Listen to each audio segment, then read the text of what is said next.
ਹਸਤ ਖੇਲਤ ਤੇਰੇ ਦਿਉਰੇ ਆਇਆ। ਅਗਲਾ ਪ੍ਰਸੰਗ ਧਿਆਨ ਨਾਲ ਸੁਣਨਾ ਜੀ। ਧਰਮ ਖੇਤਰ ਵਿੱਚ ਵਿਚਰਨ ਵਾਲੇ ਬੰਦਿਆਂ ਅੰਦਰ ਵੀ ਕਈ ਵਾਰੀ ਇੰਨਾ ਜ਼ਿਆਦਾ ਹੰਕਾਰ ਪੈਦਾ ਹੋ ਜਾਂਦਾ ਹੈ ਕਿ ਉਹ ਕਦੀ ਰੱਬ ਦੀ ਬਰਾਬਰੀ ਕਰਨ ਦੀ ਮੂਰਖਤਾ ਕਰਦੇ ਹਨ, ਕਦੀ ਖੁਦ ਨੂੰ ਹੀ ਰੱਬ ਹੋਣ ਦਾ ਐਲਾਨ ਕਰ ਦਿੰਦੇ ਹਨ, ਕਦੀ ਆਪਣੇ ਅੰਦਰ ਕਰਾਮਾਤੀ ਸ਼ਕਤੀਆਂ ਦਾ ਆ ਜਾਣ ਦਾ ਢੌਂਗ ਕਰਦੇ ਹਨ, ਪਰ ਕਿਸੇ ਠੋਕਵੀਂ ਦਲੀਲ ਦਾ ਜਵਾਬ ਦੇਣ ਤੋਂ ਹਮੇਸ਼ਾ ਕੰਨੀ ਕਤਰਾਉਂਦੇ ਹਨ। ਸਿੱਖਾਂ ਵਿਚਲੇ ਸਾਧ ਵੀ ਅਜਿਹੇ ਬਥੇਰੇ ਪਖੰਡ ਕਿਰਿਆ ਕਰਨ ਵਾਲੇ ਲੱਭ ਜਾਂਦੇ ਨੇ।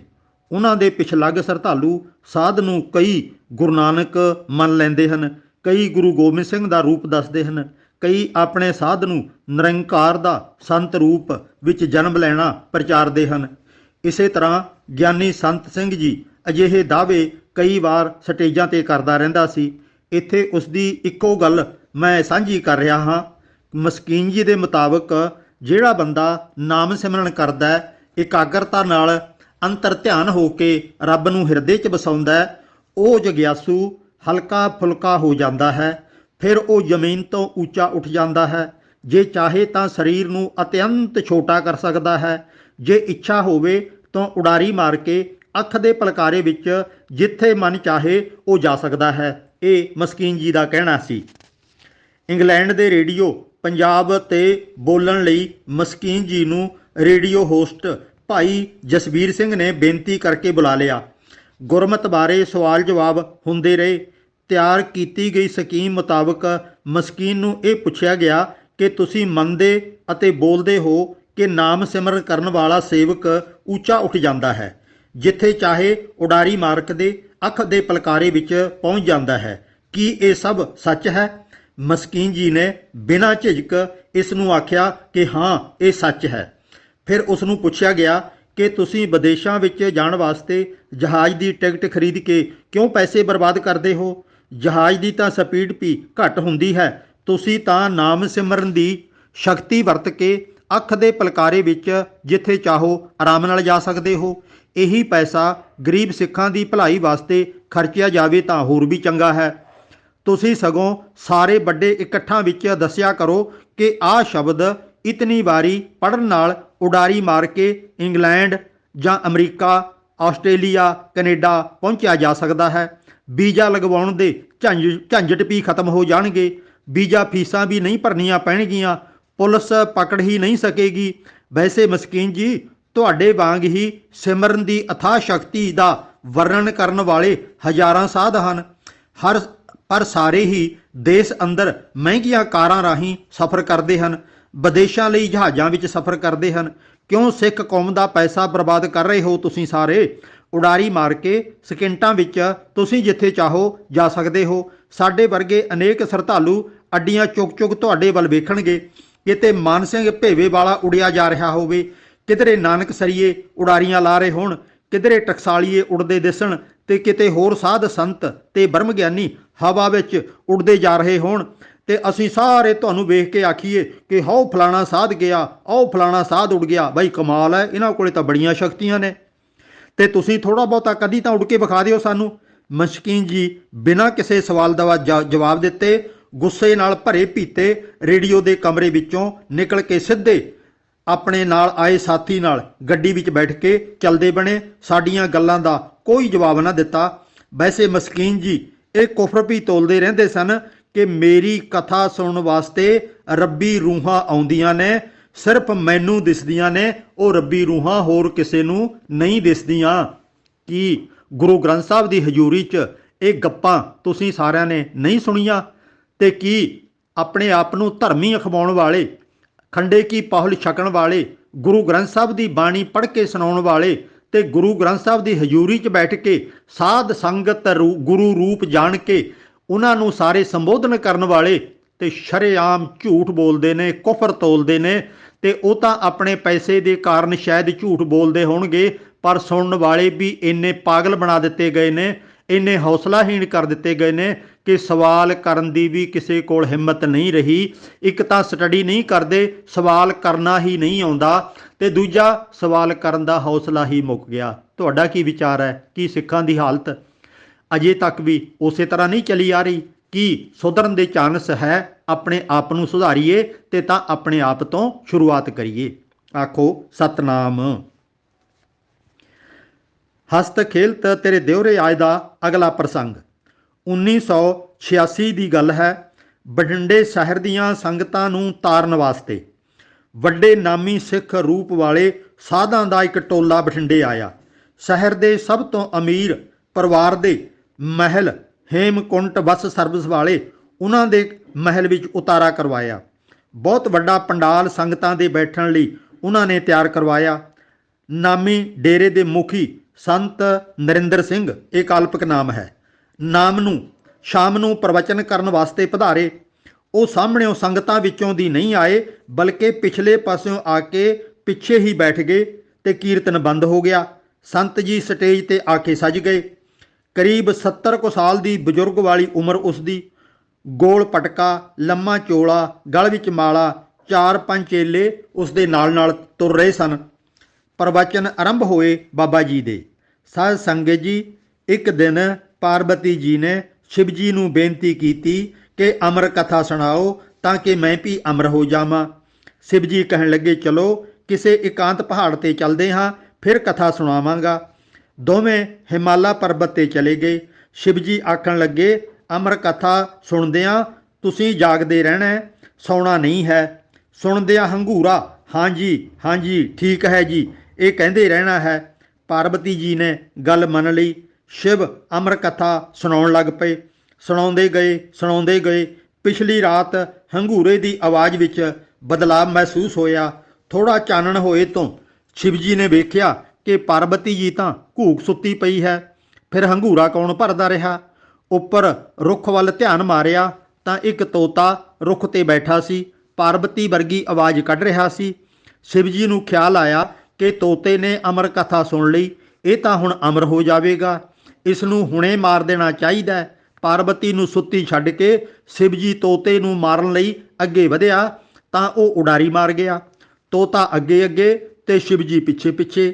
ਜੰਗਲਾਂ, ਪਹਾੜਾਂ, ਦਰਿਆਵਾਂ ਨੂੰ ਪਾਰ ਕਰਦੇ ਕਈ ਦਿਨਾਂ ਦੇ ਲੰਮੇ ਸਫ਼ਰ ਤੋਂ ਬਾਅਦ ਵੇਦ ਵਿਆਸ ਦੀ ਪਤਨੀ ਸਵੇਰ ਵਕਤ ਸੁੱਤੀ ਉੱਠ ਕੇ ਬਾਹਰ ਆਈ ਸੀ। ਤੋਤਾ ਸ਼ਿਵ ਜੀ ਤੋਂ ਡਰਦਾ ਉਸ ਬੀਬੀ ਦੇ ਮੂੰਹ ਵਿੱਚ ਵੜ ਗਿਆ। ਇੰਨੇ ਨੂੰ ਸ਼ਿਵ ਜੀ ਨੇ ਆ ਕੇ ਕਿਹਾ ਕਿ ਤੋਤਾ ਮੈਂ ਜ਼ਰੂਰ ਮਾਰਨਾ ਹੈ। ਵੇਦ ਵਿਆਸ ਨੇ, ਉਸ ਦੀ ਪਤਨੀ ਨੇ ਅਤੇ ਹੋਰ ਬਹੁਤ ਸਾਰੇ ਲੋਕਾਂ ਨੇ ਤਰਲੇ ਕਰਕੇ ਸ਼ਿਵ ਜੀ ਦਾ ਗੁੱਸਾ ਸ਼ਾਂਤ ਕੀਤਾ, ਚਲੇ ਜਾਣ ਲਈ ਮਨਾ ਲਿਆ, ਪੈਰੀਂ ਹੱਥ ਲਾਏ।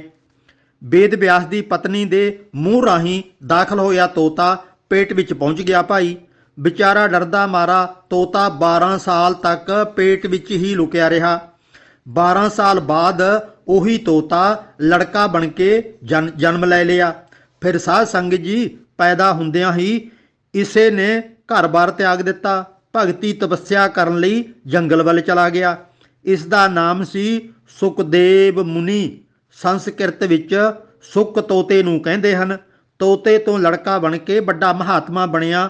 ਇਉਂ ਭਾਈ ਅਮਰ ਕਥਾ ਸੁਣਨ ਨਾਲ ਜੀਵਨ ਪਲਟ ਜਾਂਦਾ ਹੈ, ਮਨੁੱਖ ਅਮਰ ਬਣ ਜਾਂਦਾ ਹੈ, ਅਮਰ ਹੋ ਜਾਂਦਾ ਹੈ। ਮੈਂ ਅਤੇ ਮੇਰੇ ਸਾਥੀ ਸਿੰਘਾਂ ਨੇ ਸਾਰੀ ਇਹ ਗੁਰਮਤਿ ਕਥਾ ਧਿਆਨ ਨਾਲ ਸੁਣੀ। ਸ਼ਹਿਰ ਵਿੱਚੋਂ ਅਤੇ ਵੱਡੇ ਟਰਾਂਸਪੋਰਟਰਾਂ ਵੱਲੋਂ ਸੰਗਤ ਦੀ ਸੇਵਾ ਵਾਸਤੇ ਥਾਂ ਥਾਈਂ ਬੱਸਾਂ ਭੇਜ ਕੇ ਸੰਗਤਾਂ ਦਾ ਭਾਰੀ ਇਕੱਠ ਕੀਤਾ ਗਿਆ ਸੀ। ਉਹੀ ਪ੍ਰਵਚਨ ਜੋ ਅਸੀਂ ਸੁਣੇ ਸਨ, ਉਹਨਾਂ ਸਾਰਿਆਂ ਨੇ ਵੀ ਸੁਣੇ। ਸਾਰਿਆਂ ਨੇ ਵਾਹਿਗੁਰੂ ਵਾਹਿਗੁਰੂ ਕਰਕੇ ਸੰਤ ਜੀ ਦੀ ਪ੍ਰਸ਼ੰਸਾ ਕੀਤੀ। ਜਦੋਂ ਕਥਾ ਖਤਮ ਹੋਈ, ਸੰਗਤਾਂ ਦੇ ਵਿੱਚੋਂ ਦੀ ਸੰਤ ਲੰਘਣ ਲੱਗਿਆਂ ਤਾਂ ਬੇਅੰਤ ਸ਼ਰਧਾਵਾਨਾਂ ਨੇ ਸਾਧ ਦੇ ਪੈਰੀਂ ਹੱਥ ਲਾਏ। ਕਈ ਅੱਗੇ ਲੰਮੇ ਪੈ ਕੇ ਡੰਡੌਤ ਹੀ ਕਰਨ ਲੱਗ ਪਏ। ਕਈਆਂ ਨੇ ਚਰਨ ਧੂੜ ਇਕੱਠੀ ਕਰਕੇ ਲਿਫਾਫੇ ਵਿੱਚ ਪਾਈ। ਕਈਆਂ ਨੇ ਉੱਥੇ ਹੀ ਚਰਨ ਧੂੜੀ ਮੱਥੇ ਨੂੰ ਲਾਈ। ਮੈਂ ਇਹ ਸਾਰਾ ਤਮਾਸ਼ਾ ਧਿਆਨ ਨਾਲ ਵੇਖਦਾ ਰਿਹਾ, ਸਮੇਤ ਆਪਣੇ ਸਾਥੀਆਂ ਦੇ। ਅਗਲੇ ਦਿਨ ਅਸੀਂ ਮਿਸ਼ਨਰੀ ਸਿੰਘਾਂ ਨੇ ਖਾਸ ਮੀਟਿੰਗ ਕੀਤੀ, ਸਾਧ ਦੀ ਕਥਾ ਬਾਰੇ ਚਰਚਾ ਕੀਤੀ ਤੇ ਨਾਲੇ ਸੰਗਤਾਂ ਦੇ ਮਾਨਸਿਕ ਦਿਵਾਲੀਏਪਣ ਬਾਰੇ ਵਿਚਾਰ ਕੀਤੀ। ਅਸੀਂ ਫੈਸਲਾ ਕੀਤਾ ਕਿ ਦੁਪਹਿਰ ਨੂੰ ਸਾਧ ਦੀ ਰਿਹਾਇਸ਼ ਵਾਲੀ ਥਾਂ ਤੇ ਜਾ ਕੇ ਕਥਾ ਬਾਰੇ ਸਵਾਲ ਕੀਤੇ ਜਾਣ, ਵੇਖੀਏ ਕੀ ਜਵਾਬ ਦਿੰਦਾ ਹੈ। ਅਸੀਂ 8 ਸਿੰਘ ਉਸ ਮਹਿਲ ਨੁਮਾ ਕੋਠੀ ਵੀ ਜਾ ਪਹੁੰਚੇ ਜਿੱਥੇ ਸਾਧ ਤੇ ਉਸ ਦਾ ਜਥਾ ਠਹਿਰਿਆ ਹੋਇਆ ਸੀ। ਸਾਧ ਨਰਿੰਦਰ ਸਿੰਘ ਸ਼ਾਨਦਾਰ ਤੋਹਫੇ ਤੇ ਸਜਿਆ ਹੋਇਆ ਬੈਠਾ ਸੀ। ਉਸਨੇ ਆਪਣੀਆਂ ਲੱਤਾਂ ਉੱਪਰ ਲਿਸ਼ਕਵੀਂ ਚਾਦਰ ਪਾਈ ਹੋਈ ਸੀ, ਜਿਵੇਂ ਗੁਰੂ ਗ੍ਰੰਥ ਸਾਹਿਬ ਦੇ ਅੱਗੇ ਲੰਮਾ ਰੁਮਾਲਾ ਪਾਇਆ ਹੋਇਆ ਹੁੰਦਾ ਹੈ। 10 ਔਰਤਾਂ 8-10 ਪੁਰਸ਼ ਨੀਵੀਂ ਥਾਂ ਤੱਪੜ ਤੇ ਬੈਠੇ ਸਨ। ਸਾਧ ਅੱਗੇ ਨੋਟਾਂ ਦਾ ਚੰਗਾ ਢੇਰ ਲੱਗਿਆ ਪਿਆ ਸੀ। ਜਿਹੜਾ ਬੰਦਾ ਆਉਂਦਾ ਗੁਰੂ ਸਾਹਿਬ ਦੀ ਤਰਜ਼ ਤੇ ਰੁਪਏ ਰੱਖਦਾ ਅਤੇ ਸਾਧ ਦੇ ਪੈਰਾਂ ਤੇ ਮੱਥਾ ਟੇਕਦਾ। ਅਸੀਂ 8 ਬੰਦੇ ਕਾਲੀਆਂ ਦਸਤਾਰਾਂ ਵਾਲੇ ਇਕੱਠੇ ਹੀ ਅੰਦਰ ਦਾਖਲ ਹੋਏ। ਮੈਂ ਗੱਜ ਕੇ ਵਾਹਿਗੁਰੂ ਜੀ ਕਾ ਖਾਲਸਾ ਵਾਹਿਗੁਰੂ ਜੀ ਕੀ ਫਤਿਹ ਬੁਲਾ ਦਿੱਤੀ ਤੇ ਬਾਕੀਆਂ ਨੇ ਵੀ ਫਤਿਹ ਬੁਲਾਈ। ਸਾਧ ਘਬਰਾ ਕੇ ਸਾਡੇ ਵੱਲ ਬਿਟ-ਬਿਟ ਵੇਖਦਾ ਹੀ ਰਹਿ ਗਿਆ। ਉਸ ਦੀ ਬੜੀ ਅਜੀਬ ਜਿਹੀ ਹਾਲਤ ਬਣ ਗਈ। ਕੰਬਦੀ ਜਿਹੀ ਆਵਾਜ਼ ਨਾਲ ਸਾਧ ਨੇ ਪੁੱਛਿਆ, ਹਾਂ ਭਾਈ ਕਿਵੇਂ ਆਏ ਹੋ? ਸੰਗਤਾਂ ਵਿੱਚ ਬੈਠ ਜਾਓ ਇੱਥੇ। ਮੈਂ ਕਿਹਾ, ਬਾਬਾ ਜੀ ਅਸੀਂ ਬੈਠਣ ਨਹੀਂ ਆਏ। ਪਹਿਲੀ ਗੱਲ ਤਾਂ ਇਹ ਹੈ ਕਿ ਤੁਸੀਂ ਫਤਿਹ ਦਾ ਜਵਾਬ ਨਹੀਂ ਦਿੱਤਾ। ਦੂਜੀ ਗੱਲ, ਤੁਸੀਂ ਉੱਚੀ ਥਾਂ ਤੇ ਬੈਠੇ ਹੋ ਤੇ ਬਾਕੀ ਮਾਈ ਭਾਈ ਨੀਵੀਂ ਥਾਂ ਤੇ ਬੈਠੇ ਹਨ। ਤੀਜੀ ਗੱਲ, ਤੁਸੀਂ ਪੈਰਾਂ ਤੇ ਲੋਕਾਂ ਤੋਂ ਨਮਸਕਾਰ ਕਰਵਾ ਰਹੇ ਹੋ। ਤੁਹਾਡੇ ਅੱਗੇ ਪਏ ਰੁਪਏ ਇਸ ਦਾ ਸਬੂਤ ਹਨ ਕਿ ਤੁਸੀਂ ਮੱਥੇ ਟਿਕਵਾ ਰਹੇ ਹੋ। ਸਾਧ ਨਰਿੰਦਰ ਸਿੰਘ ਦੇ ਚੇਲੇ ਇਕੱਠੇ ਹੋ ਗਏ। ਅਸੀਂ ਉਹਨਾਂ ਨੂੰ ਘੂਰੀ ਜਿਹੀ ਵੱਟ ਕੇ ਚੁੱਪ ਰਹਿਣ ਦਾ ਇਸ਼ਾਰਾ ਕੀਤਾ। ਚੇਲਿਆਂ ਵਿੱਚੋਂ ਇੱਕ ਬਾਹਰ ਵੱਲ ਦੌੜਿਆ। ਮੇਰੇ ਸਾਥੀਆਂ ਨੇ ਰੋਕ ਲਿਆ ਕਿ ਸ਼ਾਇਦ ਰੌਲਾ ਨਾ ਪਾ ਦੇਵੇ। ਮੈਂ ਇੱਕ ਸਾਥੀ ਨੂੰ ਲੈਂਡਲਾਈਨ ਫੋਨ ਕੋਲ ਖੜੇ ਹੋ ਕੇ ਪਹਿਰੇਦਾਰੀ ਕਰਨ ਲਈ ਆਖ ਦਿੱਤਾ, ਕਿਤੇ ਫੋਨ ਕਰਕੇ ਪੁਲਿਸ ਨੂੰ ਹੀ ਨਾ ਬੁਲਾ ਲੈਣ। ਤਦੋਂ ਉਸ ਵੇਲੇ ਮੋਬਾਈਲ ਫੋਨ ਤਾਂ ਹੁੰਦੇ ਨਹੀਂ ਸਨ। ਸਾਰਾ ਸਾਧ ਟੋਲਾ ਬੇਬਸ ਜਿਹਾ ਹੋ ਕੇ ਰਹਿ ਗਿਆ। ਬਾਕੀ ਮਾਈ ਭਾਈ ਨੂੰ ਮੈਂ ਹੱਥ ਜੋੜ ਕੇ ਨਿਮਰਤਾ ਨਾਲ ਕਹਿ ਦਿੱਤਾ ਕਿ ਅਸੀਂ ਇੱਥੇ ਕੋਈ ਲੜਾਈ ਕਰਨ ਨਹੀਂ ਆਏ। ਕਿਸੇ ਨੂੰ ਘਾਬਰਨ ਦੀ ਲੋੜ ਨਹੀਂ। ਤੁਹਾਡੇ ਸਾਰਿਆਂ ਦੇ ਸਾਹਮਣੇ ਹੀ ਇਸ ਬਾਬੇ ਨੂੰ ਰਾਤ ਵਾਲੀ ਕਥਾ ਤੇ ਆਧਾਰਿਤ ਕੁਝ ਸਵਾਲ ਕਰਾਂਗੇ। ਜੇ ਅਸੀਂ ਕੋਈ ਬਦਸਲੂਕੀ ਕਰੀਏ ਤਾਂ ਤੁਸੀਂ ਸਾਨੂੰ ਰੋਕ ਸਕਦੇ ਹੋ। ਅੰਨੀ ਸ਼ਰਧਾ ਤਿਆਗ ਕੇ ਪਹਿਲਾਂ ਸਾਡੀ ਗੱਲ ਧਿਆਨ ਨਾਲ ਸੁਣ ਲੈਣੀ, ਫਿਰ ਅੱਗੋਂ ਕੋਈ ਸਵਾਲ ਜਵਾਬ ਕਰਨਾ। ਮੈਂ ਸਾਧ ਨਰਿੰਦਰ ਸਿੰਘ ਨੂੰ ਪੁੱਛਿਆ, ਤੁਸੀਂ ਰਾਤੀ ਗੁਰੂ ਗ੍ਰੰਥ ਸਾਹਿਬ ਦੀ ਹਜ਼ੂਰੀ ਵਿੱਚ ਬੈਠ ਕੇ ਹਜ਼ਾਰਾਂ ਬੰਦਿਆਂ ਦੇ ਇਕੱਠ ਵਿੱਚ ਅਮਰ ਕਥਾ ਦੀ ਬਹੁਤ ਪ੍ਰਸ਼ੰਸਾ ਕੀਤੀ ਸੀ ਤੇ ਅਮਰ ਕਥਾ ਤੁਸੀਂ ਸਾਰੀ ਹੀ ਉੱਥੇ ਸੁਣਾ ਦਿੱਤੀ ਸੀ। ਤੁਸੀਂ ਹੁਣ ਦੱਸ ਸਕਦੇ ਹੋ ਕਿ ਉਹ ਅਮਰ ਕਥਾ ਕਿਹੜੀ ਹੈ, ਕਿਸ ਕਿਤਾਬ ਵਿੱਚ ਲਿਖੀ ਹੋਈ ਹੈ ਤੇ ਕਿਸੇ ਹਿੰਦੂ ਸਮਾਜ ਦਾ ਜਾਂ ਸਿੱਖਾਂ ਦਾ ਅੱਜ ਤੱਕ ਉਹਨੇ ਕੀ ਭਲਾ ਕੀਤਾ ਹੈ? ਸਾਧ ਬੋਲਿਆ, ਭਾਈ ਅਮਰ ਕਥਾ ਤਾਂ ਪਤਾ ਨਹੀਂ, ਪਰ ਕਹਿੰਦੇ ਨੇ ਸ਼ਿਵ ਜੀ ਨੇ ਪਾਰਵਤੀ ਨੂੰ ਸੁਣਾਈ ਸੀ। ਜਿਸ ਕਿਤਾਬ ਵਿੱਚ ਲਿਖੀ ਹੈ ਉਸ ਦਾ ਤਾਂ ਮੈਨੂੰ ਪਤਾ ਨਹੀਂ। ਸਾਡੇ ਵੱਡੇ ਮਹਾਂਪੁਰਖਾਂ ਤੋਂ ਅਸੀਂ ਇਸੇ ਤਰ੍ਹਾਂ ਸੁਣਿਆ ਕਰਦੇ ਸੀ। ਮੈਂ ਪੁੱਛਿਆ, ਅਮਰ ਕਥਾ ਸੁਣਨ ਨਾਲ ਕੋਈ ਬੰਦਾ ਅਮਰ ਹੋ ਸਕਦਾ ਹੈ? ਗੁਰਬਾਣੀ ਪੜ੍ਹ ਕੇ ਤਾਂ ਅੱਜ ਤੱਕ ਕੋਈ ਅਮਰ ਨਹੀਂ ਹੋਇਆ। ਹਾਂ, ਗੁਰਬਾਣੀ ਵਿੱਚ ਗਿਆਨ ਬੇਅੰਤ ਪ੍ਰਾਪਤ ਹੋ ਸਕਦਾ ਹੈ। ਅਮਰ ਕਥਾ ਜੇ ਅਮਰ ਮੌਤ ਨਾ ਆਉਣੀ ਕਰਦੀ ਹੈ ਫਿਰ ਤਾਂ ਗੁਰਬਾਣੀ ਨਾਲੋਂ ਅਮਰ ਕਥਾ ਜ਼ਿਆਦਾ ਉੱਤਮ ਹੈ। ਸਾਨੂੰ ਗੁਰਬਾਣੀ ਛੱਡ ਕੇ ਅਮਰ ਕਥਾ ਹੀ ਬਾਰ-ਬਾਰ ਪੜ੍ਹਨੀ ਚਾਹੀਦੀ ਹੈ ਸਾਰੇ ਸਿੱਖਾਂ ਨੂੰ। ਸਾਧ ਬੋਲਿਆ, ਭਾਈ ਇੰਨਾ ਤਾਂ ਪਤਾ ਨਹੀਂ। ਵੱਡੇ ਮਹਾਂਪੁਰਖ ਸਾਧ ਈਸਰ ਸਿੰਘ ਰਾੜੇ ਵਾਲੇ ਸਾਨੂੰ ਇਸੇ ਤਰ੍ਹਾਂ ਸੁਣਾਇਆ ਕਰਦੇ ਸਨ। ਮੈਂ ਬੋਲਿਆ, ਜਦੋਂ ਸ਼ਿਵ ਜੀ ਆਪਣੀ ਪਤਨੀ ਨੂੰ ਕਹਾਣੀ ਸੁਣਾ ਰਿਹਾ ਸੀ ਉਹ ਅਧਵਾਟੇ ਸੌਂ ਗਈ। ਜਾਣੀ ਜਾਣ ਸ਼ਿਵ ਨੂੰ ਪਤਾ ਹੀ ਨਾ ਲੱਗਿਆ ਵੀ ਉਹ ਸੌਂ ਗਈ ਹੈ। ਫਿਰ ਉੱਥੇ ਰੁੱਖ ਤੇ ਬੈਠਾ ਤੋਤਾ ਹੰਗੂਰਾ ਭਰਨ ਲੱਗ ਗਿਆ। ਸ਼ਿਵ ਨੂੰ ਪਤਾ ਹੀ ਨਾ ਲੱਗਾ ਕਿ ਇਹ ਆਵਾਜ਼ ਪਾਰਵਤੀ ਦੀ ਨਹੀਂ ਹੈ, ਇਹ ਤਾਂ ਤੋਤੇ ਦੀ ਆਵਾਜ਼ ਹੈ। ਕੀ ਪੰਛੀਆਂ ਨੂੰ ਮਨੁੱਖਾਂ ਵਾਲੀ ਬੋਲੀ ਸਮਝ ਆਉਂਦੀ ਹੈ? ਕੀ ਤੋਤਾ ਪਾਰਵਤੀ ਵਾਂਗ ਔਰਤਾਂ ਵਾਂਗ ਆਵਾਜ਼ ਕੱਢ ਸਕਦਾ ਹੈ? ਸਾਧ ਬੋਲਿਆ, ਵੱਡੇ ਮਹਾਂਪੁਰਖ ਦੱਸਿਆ ਕਰਦੇ ਸਨ ਕਿ ਪੁਰਾਣੇ ਗ੍ਰੰਥਾਂ ਵਿੱਚ ਇਹ ਕਹਾਣੀਆਂ ਭਾਈ ਲਿਖੀਆਂ ਹੋਈਆਂ ਹਨ। ਧਰਮ ਗ੍ਰੰਥ ਵਿੱਚ ਲਿਖਿਆ ਤਾਂ ਸੱਚ ਹੀ ਹੁੰਦਾ ਹੈ। ਮੈਂ ਆਖਿਆ, ਜੇ ਮੰਨ ਲਿਆ ਜਾਵੇ ਕਿ ਅਮਰ ਕਥਾ ਸੁਣ ਕੇ ਹਰ ਕੋਈ ਅਮਰ ਹੋ ਜਾਂਦਾ ਹੈ ਤਾਂ ਦੱਸੋ ਸ਼ਿਵ ਅਤੇ ਪਾਰਵਤੀ ਖੁਦ ਅਮਰ ਕਿਉਂ ਨਹੀਂ ਹੋਏ? ਜੇ ਸ਼ਿਵ ਨੂੰ ਪਤਾ ਸੀ ਕਿ ਅਮਰ ਕਥਾ ਨਾਲ ਹਰ ਕੋਈ ਅਮਰ ਹੋ ਜਾਂਦਾ ਹੈ ਤਾਂ ਉਸ ਨੂੰ ਇਹ ਖਿਆਲ ਕਿਉਂ ਨਾ ਆਇਆ ਕਿ ਹੁਣ ਦੌੜਨ ਦਾ, ਹਥਿਆਰ ਚੁੱਕਣ ਦਾ ਕੋਈ ਫਾਇਦਾ ਨਹੀਂ। ਤੋਤੇ ਨੇ ਅਮਰ ਕਥਾ ਸੁਣ ਲਈ ਹੈ ਤੇ ਉਹ ਅਮਰ ਹੋ ਗਿਆ ਹੈ। ਹੁਣ ਉਹਦੇ ਪਿੱਛੇ ਮੈਂ ਜਾਵਾਂ ਚਾਹੇ ਨਾ ਜਾਵਾਂ, ਪਰ ਤੋਤੇ ਨੇ ਮਰਨਾ ਕੋਈ ਨਹੀਂ। ਸਾਧ ਬੋਲਿਆ, ਅਸੀਂ ਤਾਂ ਭਾਈ ਜਿਵੇਂ ਸੁਣਾਈ ਹੈ ਉਸੇ ਤਰ੍ਹਾਂ ਸੁਣੀ ਸੀ। ਬਹੁਤੀਆਂ ਗੱਲਾਂ ਦਾ ਤਾਂ ਸਾਨੂੰ ਪਤਾ ਨਹੀਂ ਹੈ। ਮੈਂ ਕਿਹਾ, ਪਾਰਵਤੀ ਨੂੰ ਇਕੱਲੀ ਜੰਗਲ ਵਿੱਚ ਛੱਡ ਕੇ ਸ਼ਿਵਜੀ ਤੋਤੇ ਨੂੰ ਮਾਰਨ ਦੌੜ ਪਿਆ। ਲੰਮੇ ਸਫ਼ਰ ਤੋਂ ਮਗਰੋਂ ਤੋਤਾ ਵੇਦ ਵਿਆਸ ਦੀ ਪਤਨੀ ਦੇ ਮੂੰਹ ਰਾਹੀਂ ਅੰਦਰ ਦਾਖਲ ਹੋ ਗਿਆ। 12 ਸਾਲ ਤੱਕ ਅੰਦਰ ਹੀ ਤੋਤਾ ਬੈਠਾ ਰਿਹਾ। 12 ਸਾਲ ਬਾਅਦ ਲੜਕਾ ਬਣ ਕੇ ਉਸ ਤੋਤੇ ਨੇ ਜਨਮ ਲਿਆ। ਕੀ ਇਹ ਸੰਭਵ ਹੈ? ਸਾਧ ਬੋਲਿਆ, ਧਰਮ ਗ੍ਰੰਥਾਂ ਵਿੱਚ ਤਾਂ ਭਾਈ ਇਹੀ ਲਿਖਿਆ ਹੋਇਆ ਹੈ। ਮੈਂ ਕਿਹਾ, ਠੀਕ ਹੈ, ਮੈਂ ਇੱਥੇ ਇੱਕ ਤੋਤਾ ਮੰਗਵਾ ਲੈਂਦਾ ਹਾਂ। ਮੇਰੀਆਂ ਸਤਿਕਾਰਯੋਗ ਮਾਤਾਵਾਂ ਤੇ ਭੈਣਾਂ, ਗੁਸਤਾਖੀ ਲਈ ਸਾਨੂੰ ਮਾਫ ਕਰਨ। ਤੁਸੀਂ ਉਹ ਤੋਤਾ ਕਿਸੇ ਬੀਬੀ ਦੇ ਮੂੰਹ ਰਾਹੀਂ ਉਸਦੇ ਅੰਦਰ ਦਾਖਲ ਕਰ ਦੇਣਾ। ਤੋਤੇ ਦੀ ਮੌਤ ਜ਼ਰੂਰ ਹੋ ਜਾਵੇਗੀ। ਸ਼ਾਇਦ ਬੀਬੀ ਵੀ ਜੀਵਤ ਨਾ ਰਹੇ। ਤੁਸੀਂ ਦੋਵਾਂ ਨੂੰ 12 ਘੰਟੇ ਹੀ ਜੀਵਤ ਰੱਖ ਕੇ ਵਿਖਾ ਸਕਦੇ ਹੋ? ਸਾਧ ਬੋਲਿਆ, ਨਾ ਭਾਈ ਨਾ, ਮੇਰੇ ਵਿੱਚ ਇੰਨੀ ਤਾਕਤ ਕਿੱਥੇ ਹੈ।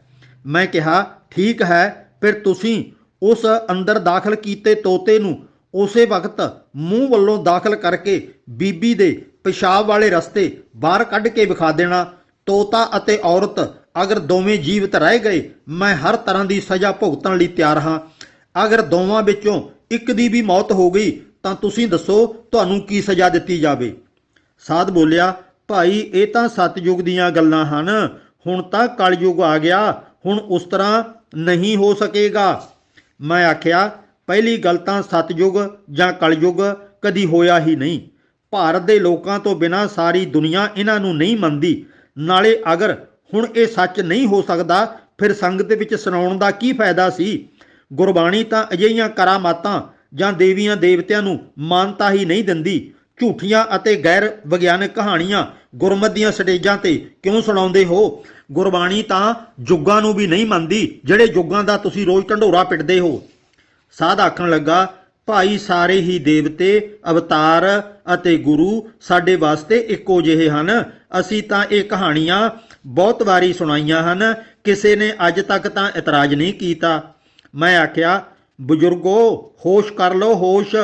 ਪਹਿਲਾਂ ਤਾਂ ਮੈਂ ਤੁਹਾਨੂੰ ਬਹੁਤ ਦਲੀਲਾਂ ਦੇ ਚੁੱਕਿਆ ਹਾਂ। ਹੁਣ ਇਹ ਵੀ ਸਪਸ਼ਟ ਕਰ ਦਿਓ ਕਿ ਵੇਦ ਵਿਆਸ ਦੀ ਪਤਨੀ ਦੇ ਪੇਟ ਵਿੱਚ 12 ਸਾਲ ਰਹਿ ਕੇ ਤੋਤੇ ਤੋਂ ਮੁੰਡਾ ਬਣ ਸਕਦਾ ਹੈ, ਤੇ ਹੁਣ ਇਹੋ ਜਿਹੇ ਮੁੰਡੇ ਬਣਨ ਨੂੰ ਕਿਉਂ ਹਟ ਗਏ? ਸਾਧ ਬੋਲਿਆ, ਭਾਈ ਸਾਡੀ ਤਾਂ ਸ਼ਰਧਾ ਗੁਰੂਆਂ ਤੇ ਵੀ ਐਵੇਂ ਹੀ ਹੈ ਅਤੇ ਦੇਵਤਿਆਂ ਤੇ ਵੀ ਉਸੇ ਤਰ੍ਹਾਂ ਹੈ। ਤੁਸੀਂ ਦੱਸੋ ਸਾਡੇ ਕੋਲੋਂ ਕੀ ਚਾਹੁੰਦੇ ਹੋ? ਮੈਂ ਕਿਹਾ, ਅਸੀਂ ਇਹ ਕੁਫਰ ਕਹਾਣੀਆਂ ਸਟੇਜ ਤੇ ਨਾ ਸੁਣਨੀਆਂ ਹਨ, ਨਾ ਕਿਸੇ ਨੂੰ ਸੁਣਾਉਣ ਦੇਣੀਆਂ ਹਨ। ਇਹਨਾਂ ਕਹਾਣੀਆਂ ਨਾਲ ਸਾਡਾ ਸਾਰਾ ਪੰਥ ਬਰਬਾਦ ਹੋ ਰਿਹਾ ਹੈ। ਤੁਹਾਡੇ ਵਰਗੇ ਸਾਧਾਂ ਨੇ ਲੋਕਾਂ ਨੂੰ ਪਾਗਲ ਬਣਾ ਕੇ ਰੱਖ ਦਿੱਤਾ ਹੈ। ਸਾਧ ਬੋਲਿਆ, ਫਿਰ ਦੱਸੋ ਭਾਈ ਕੀ ਕਰੀਏ, ਸਾਨੂੰ ਤਾਂ ਹੋਰ ਕੁਝ ਨਹੀਂ ਆਉਂਦਾ। ਮੈਂ ਆਖਿਆ, ਅੱਜ ਰਾਤ ਨੂੰ ਭਾਵੇਂ ਦੀਵਾਨ ਲਾ ਲਓ, ਪਰ ਯਾਦ ਰੱਖਿਓ ਇਹ ਕੁਫਰ ਕਥਾਵਾਂ ਅੱਜ ਨਹੀਂ ਸੁਣਾਉਣੀਆਂ। ਨਿਮਰਤਾ ਸਹਿਤ ਸੰਗਤਾਂ ਅਤੇ ਪ੍ਰਬੰਧਕਾਂ ਤੋਂ ਮਾਫੀ ਮੰਗ ਲੈਣੀ ਕਿ ਸਾਨੂੰ ਪਿੱਛੇ ਭਾਈ ਜ਼ਰੂਰੀ ਕੰਮ ਪੈ ਗਿਆ ਹੈ। ਪ੍ਰੋਗਰਾਮ ਤਾਂ ਅਸੀਂ ਇੱਥੇ 10 ਦਿਨਾਂ ਦੇ ਰੱਖੇ ਸਨ, ਪਰ 2 ਦਿਨਾਂ ਵਿੱਚ ਹੀ ਸਾਨੂੰ ਜਾਣਾ ਪੈ ਰਿਹਾ ਹੈ। ਸਾਨੂੰ ਸਾਰੀ ਸੰਗਤ ਮਾਫ ਕਰਿਓ। ਇਉਂ ਕਹਿਣ ਨਾਲ ਤੁਹਾਡੀ ਇੱਜ਼ਤ ਰਹਿ ਜਾਵੇਗੀ। ਜੇ ਤੁਸੀਂ ਨਾ ਗਏ ਤਾਂ ਸਾਨੂੰ ਤੁਹਾਡੇ ਵਿਰੁੱਧ ਕੋਈ ਹੋਰ ਸਖਤ ਰਾਹ ਅਪਣਾਉਣਾ ਪਵੇਗਾ। ਸਾਧ ਬੋਲਿਆ, ਜੇ ਤੁਸੀਂ ਭਾਈ ਇਉਂ ਚਾਹੁੰਦੇ ਹੋ ਤਾਂ ਸਾਨੂੰ ਮਨਜ਼ੂਰ ਹੈ। ਸ਼ਾਮ ਦੇ ਦੀਵਾਨ ਵਿੱਚ ਸਿਰਫ ਕੀਰਤਨ ਹੋਇਆ। ਸਾਧ ਨੇ ਆ ਕੇ ਸਮਝਾਈ ਗੱਲ ਸਟੇਜ ਤੇ ਕਹਿ ਸੁਣਾਈ। ਅਗਲੇ ਦਿਨ ਸਾਰਾ ਸਾਧ ਟੋਲਾ ਆਪਣੇ ਟਿਕਾਣੇ ਵੱਲ ਚਾਲੇ ਪਾ ਗਿਆ। ਸਾਰੇ ਸ਼ਹਿਰ ਵਿੱਚ ਇਸ ਘਟਨਾ ਦੀ ਦੇਰ ਤੱਕ ਚਰਚਾ ਹੁੰਦੀ ਰਹੀ। ਉੱਥੋਂ ਦੇ ਅਮੀਰ ਪ੍ਰਬੰਧਕਾਂ ਵੱਲੋਂ ਵੀ ਸਾਨੂੰ ਕਈ ਸਾਰੀਆਂ ਧਮਕੀਆਂ ਮਿਲੀਆਂ, ਪਰ ਸਮਾਂ ਸੁੱਖੀ ਸਾਂਦੀ ਬੀਤ ਗਿਆ। ਗੁਰੂ ਪਿਆਰ ਵਾਲਿਓ, ਤੁਹਾਨੂੰ ਵੀ ਥੋੜ੍ਹੀ ਬਹੁਤੀ ਹਿੰਮਤ ਕਰਨੀ ਪਵੇਗੀ। ਬਹੁਤ ਕੁਫਰ ਅੱਜ ਤੱਕ ਗੁਰੂ ਗ੍ਰੰਥ ਸਾਹਿਬ ਦੀ ਹਜ਼ੂਰੀ 'ਚ ਅਸੀਂ ਸੁਣ ਲਿਆ। ਅਖੌਤੀ ਬ੍ਰਹਮ ਗਿਆਨੀਆਂ ਨੇ ਸਾਨੂੰ ਪਾਗਲ ਬਣਾ ਕੇ ਰੱਖ ਦਿੱਤਾ ਹੈ ਤੇ ਨਾਲੇ ਲੁੱਟ ਕੇ ਖਾ ਲਿਆ। ਬਚ ਜਾਓ ਜੇ ਬਚ ਸਕਦੇ ਹੋ। ਬੜੇ ਬ੍ਰਹਮ ਗਿਆਨੀਆਂ ਨੂੰ ਮੈਂ ਇਹੋ ਜਿਹਾ ਨੂੰ ਸਭ ਕੁਝ ਸਿਖਾ ਚੁੱਕਿਆ। ਭਾਵੇਂ ਖਤਰੇ ਮੈਨੂੰ ਬਹੁਤ ਰਹੇ ਤੇ ਬੜੀਆਂ ਮੁਸੀਬਤਾਂ ਝੱਲਣੀਆਂ ਪਈਆਂ, ਪਰ ਕਿਸੇ ਨੂੰ ਸਵਾਲ ਜਵਾਬ ਦੇ ਮਾਮਲੇ 'ਚ ਸੁੱਕਾ ਨਹੀਂ ਜਾਣ ਦਿੱਤਾ। ਤੁਹਾਡਾ ਕੀ ਵਿਚਾਰ ਹੈ? ਕੀ ਹਿੰਮਤ ਕਰ ਸਕੋਗੇ? ਗਿਆਨ ਹਾਸਲ ਕਰ ਸਕੋਗੇ? ਆਖੋ ਸਤਨਾਮ।